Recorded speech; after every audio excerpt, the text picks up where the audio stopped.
Pada suatu hari, di sebuah rumah sakit di Jawa Tengah, diberikan edukasi mengenai insiden keselamatan pasien tentang KTD atau kejadian tidak diharapkan oleh seorang perawat yang bernama Nurse Dita. Assalamualaikum warahmatullahi wabarakatuh.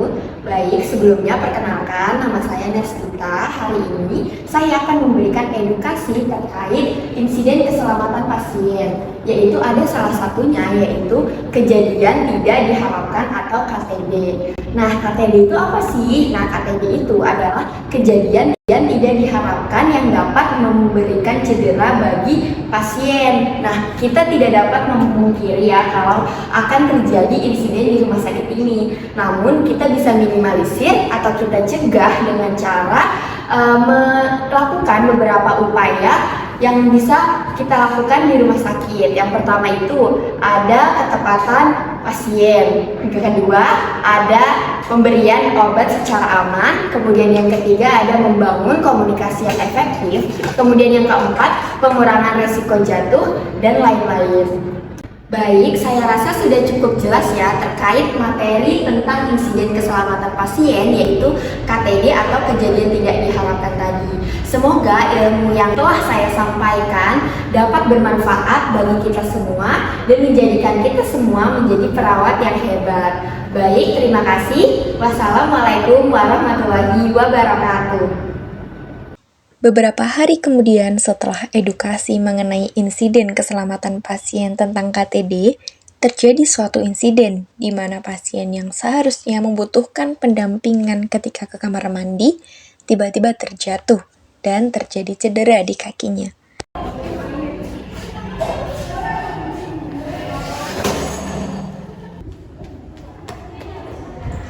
Halo Mbak kenapa? Saya kebantu-bantu.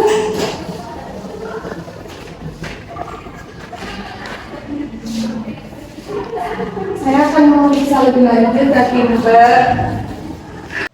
Kejadian tersebut termasuk ke dalam kategori kejadian tidak diharapkan.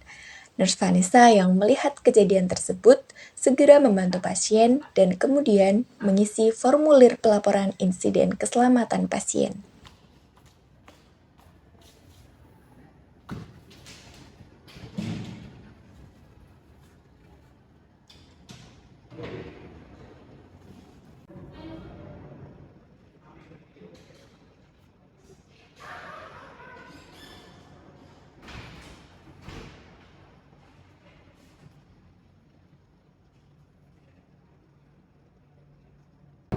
Langkah-langkah menulis formulir insiden keselamatan pasien yaitu yang pertama, isi data pasien dengan nama, nomor medical record, ruangan pasien, umur, jenis kelamin, penanggung jawab biaya pasien, serta tanggal masuk ke rumah sakit.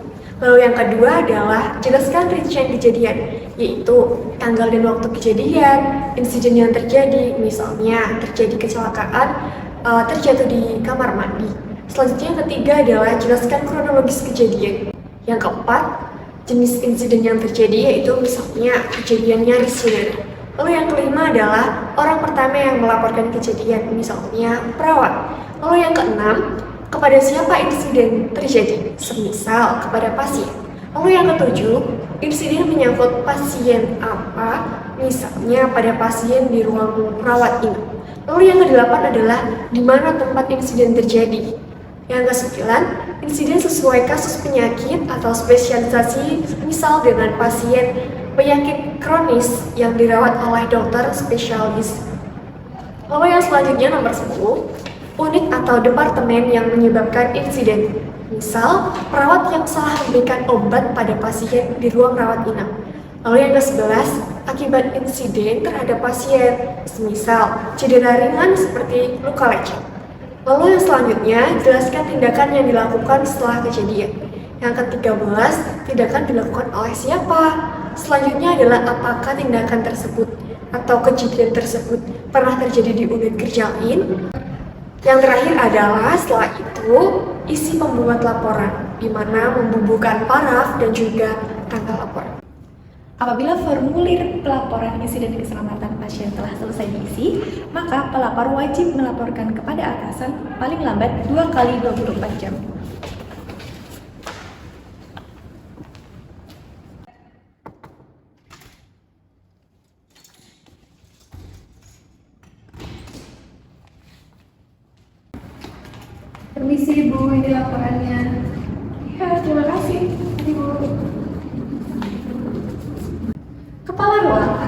langsung memeriksa laporan dan melakukan grading resiko terhadap insiden yang dilaporkan. Hasil grading akan menentukan bentuk investigasi dan analisa yang dilakukan. Setelah selesai melakukan investigasi sederhana, laporan hasil investigasi dan laporan insiden dilaporkan ke tim KPRS.